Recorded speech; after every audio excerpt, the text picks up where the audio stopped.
Nós, cristãos, católicos, nós precisamos agradar, sobretudo, a Deus e não aos homens. A igreja está com muitos católicos liberais, então pode-se fazer de tudo dentro da igreja, menos o que é correto. Às vezes ninguém está prestando atenção em você, e isso se chama vaidade, e isso vem desse respeito humano. A primeira vez que eu me ajoelhei para receber a Santa Comunhão, eu acreditei que todos estavam me olhando e eu saí tremendo.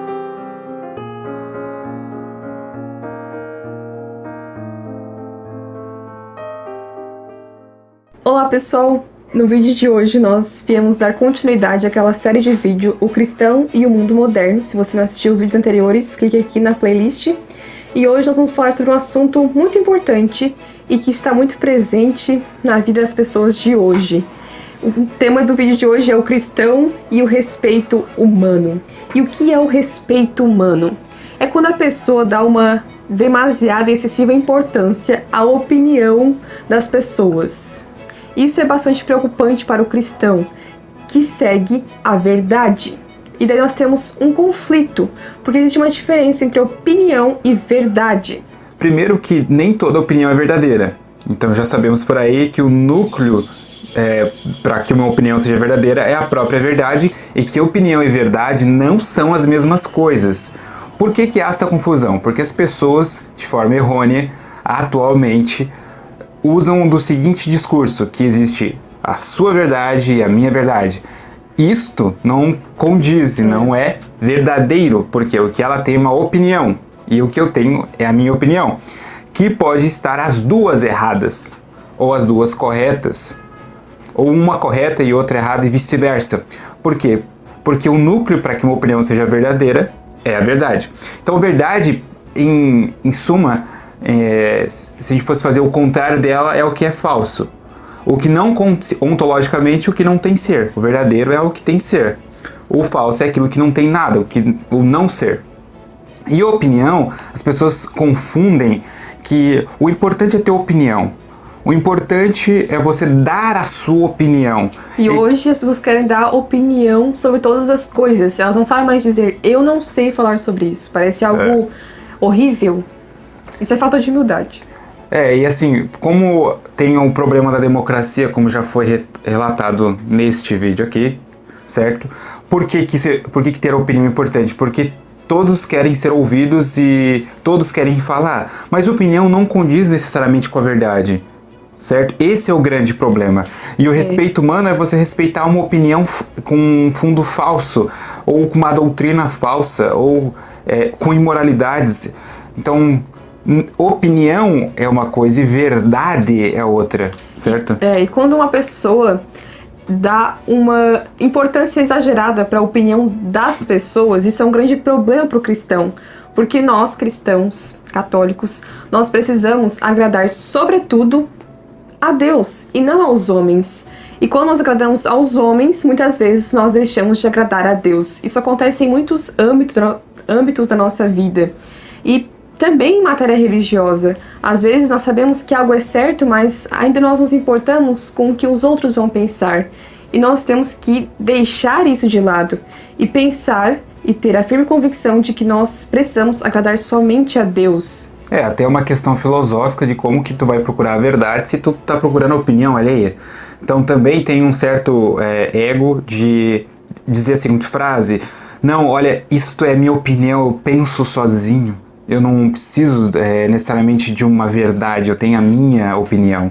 Como se isso fosse algo superior, por assim dizer. Então não é porque a opinião é tua que ela é válida, ela tem que ser uma opinião verdadeira.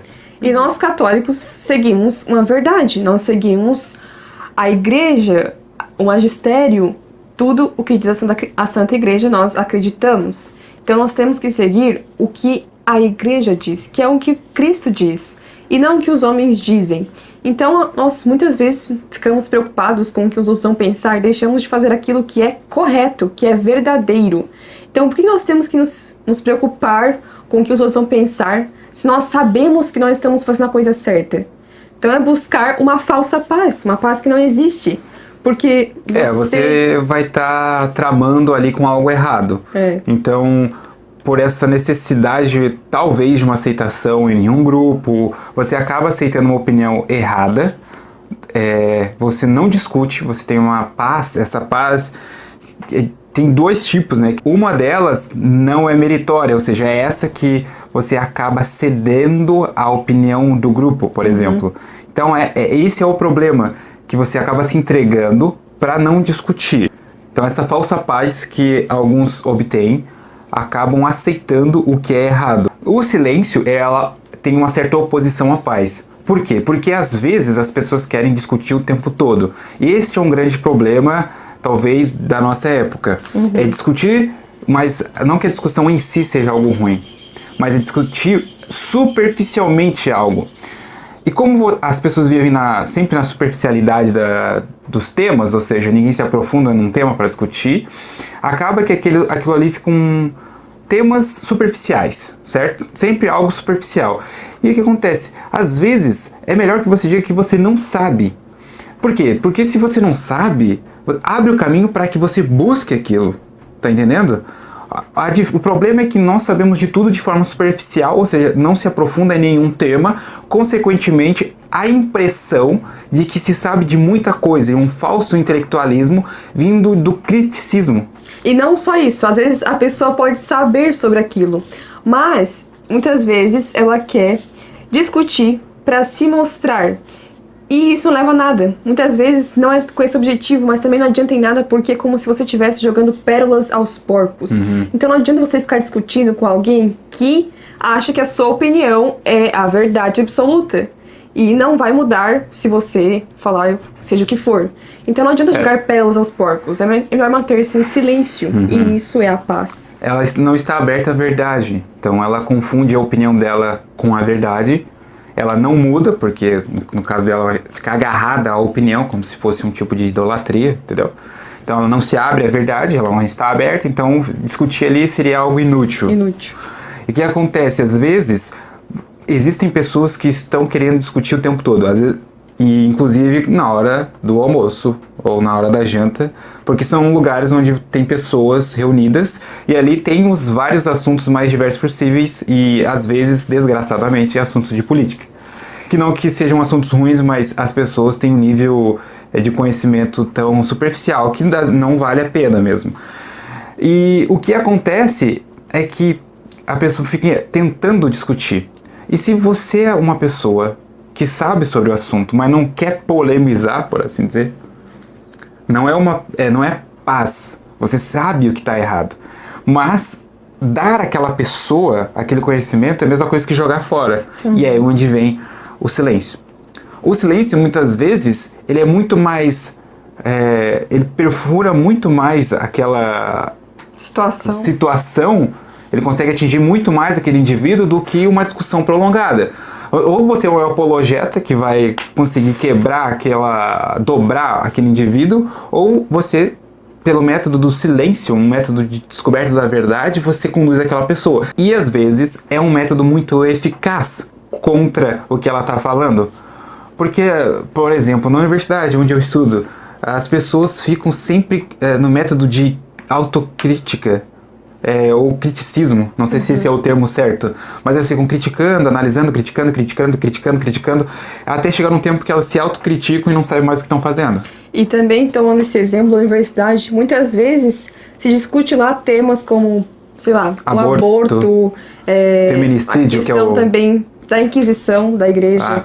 E às vezes um católico lá no meio de um monte de ateus, ou às vezes nem ateus, mas cristãos mesmo, ignorantes, que estão lá criticando a igreja católica. Às vezes o cristão ali, o católico, ele tende a ser levado pelo grupo como para ser aceito. Mas às vezes aquela pessoa sabe que aquilo que eles estão dizendo é mentira.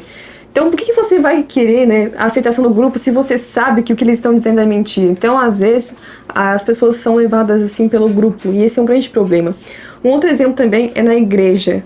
Os católicos mais tradicionais sabem sobre isso, né? As mulheres que querem usar o véu na igreja. Muitas vezes a mulher tem um grande receio de usar o véu na Santa Missa, com receio do que os outros vão pensar. E muitas vezes, quando ela usa, ela acha que todo mundo tá olhando para ela. Só que não é bem assim, às vezes ninguém tá prestando atenção em você. E isso se chama vaidade, e isso vem desse respeito humano. Então a gente tem que largar isso, porque o que importa é agradar a Deus. Se a gente sabe, se nós mulheres sabemos que o certo é usar o véu, por que a gente tem ainda receio de usar o véu?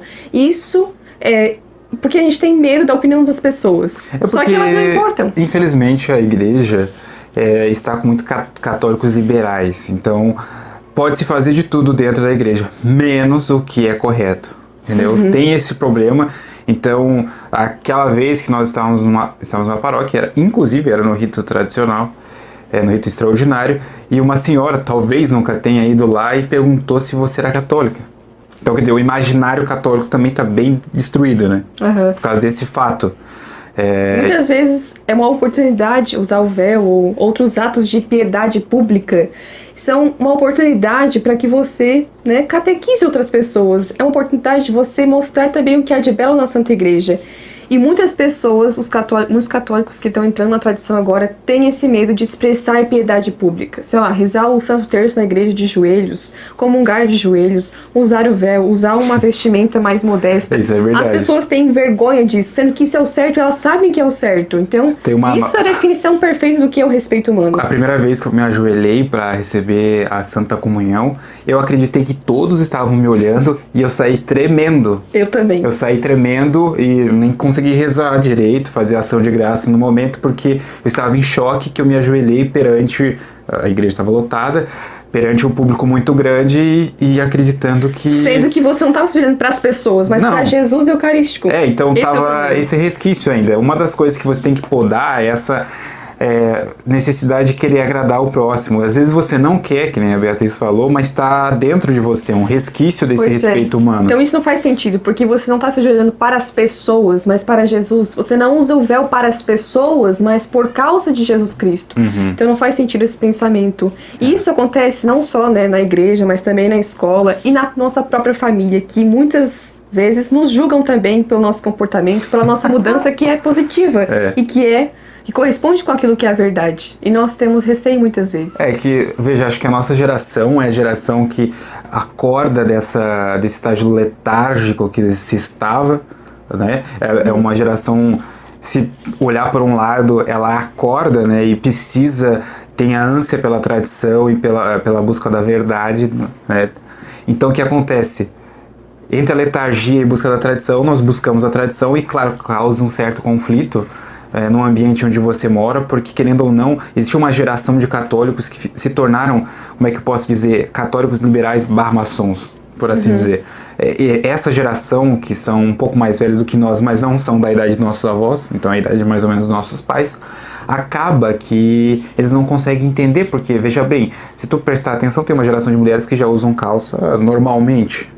Eles nem se perguntam se é comum um homem e uma mulher usarem calça. Então isso daí é tido já como um normal dentro do imaginário que se existe ali. Então você quebrar com esse vínculo liberal que existe dentro da família é quase um escárnio. É difícil para a pessoa entender. Você está vivendo a castidade e todo mundo estranha isso. Os seus amigos acham que isso é um absurdo, a sua própria família acha que isso é um absurdo. A família é o mais complicado, assim, porque tu vai explicar como é que tu vai explicar, entende? Então, eles não conseguem entender. É claro que, no fundo, não importa se eles sabem ou não. É importante é você fazer o que é correto e buscar a verdade. No entanto, às vezes existem situações, por exemplo, do final do ano, Natal, né, comemoração do primeiro do ano ali, no Réveillon, não é o nome? Sei lá. Existem situações que a gente deu o nome de coletivismo tribalista. Ou seja, a família ela se comporta muito como uma tribo. Ou seja, na tribo ela tem leis próprias que funcionam dentro daquela tribo muito bem. Ou seja, tem o xamã, tem os índios, tem as mulheres, tem os caçadores, tem quem pesca, etc. Tem atribuições de cada membro e leis próprias que funcionam, certo? No entanto, quando você acaba vendo que aquelas leis elas são apenas leis para aquela tribo e você sai dela e retorna, você não é mais um membro daquela tribo. Você é visto como algo exógeno a ela. Não é mais um índio daquela tribo, você não pertence mais a ela. Se você faz algo diferente estranho, a tribo inteira vai te julgar. Porque como é um coletivo, o coletivo te julga. Entendeu? O que eu tô dizendo? Por exemplo, se de repente uma mulher naquela família resolve usar saias, viver a modéstia, ou sei lá, até o homem deixar de usar bermuda, que é uma roupa infantil, aqui vai dar polêmica nessa frase aqui, mas é uma vestimenta infantil. O que acontece? Que aquela família começa a estranhar, porque nunca te viu usar saia, ou poucas vezes, ou não vê você usando calça durante o verão, e ela começa a estranhar. E ela começa a perguntar, ali começa um julgamento público, entendeu? Aos moldes tribalistas, ou seja, todos os membros daquela tribo se vestem iguais. Então, se você vai diferente, você acaba sendo julgado. E para você explicar, você vai ter que explicar para todo mundo, ou seja, para todos os membros da tribo, por que você está fazendo aquilo, entendeu? E às vezes não é na escola, na universidade, não é no teu trabalho, é na tua família. Às vezes tu tem que fazer isso. E eles não conseguem entender por que você está fazendo aquilo. Você é um anormal, entendeu? Por que tu tá realizando aquele ato se eles estão impregnados de um pensamento de que não importa o externo. Então, o externo está separado do interno. Algo que aconteceu com Descartes lá, não é filosofia agora, mas separou o que é objetivo do subjetivo, separou o que é externo do interno. Por isso que as pessoas hoje em dia falam, não importa a roupa, importa o que está dentro. As pessoas acham que o que importa é o interior, porque Deus só vê o nosso coração, mas esquecem-se de que as pessoas veem o nosso exterior, veem a nossa roupa. Exatamente. E não é se importar com o outro, é um ato de caridade com o próximo. Então, exatamente. Tem essa separação também, eu não estou me importando com o próximo, mas eu tenho um ato de caridade para com o próximo. Então é isso, esse foi o vídeo, essa foi a mensagem, né? Resumindo aqui, pare de se preocupar com a opinião das pessoas, busque a verdade, busque agradar a Deus e somente a Deus, ok? E pare de discutir... De forma inútil. Pare de discutir de política, vamos estudar literatura, se você vamos ler escritura. Realmente que as pessoas mudem, dê o exemplo, é isso que vai fazer com que as pessoas mudem. Isso é o grande exemplo.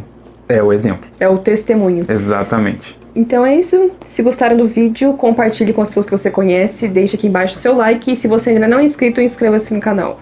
E também deixaremos aqui na descrição desse vídeo um link para você que tem Telegram e quiser entrar para o nosso canal. Nós temos agora um canal no Telegram que a gente compartilha lá temas relacionados aos temas dos vídeos, compartilhamos os links dos vídeos também. Então entre lá e confira as postagens. Tchau! Salve Maria!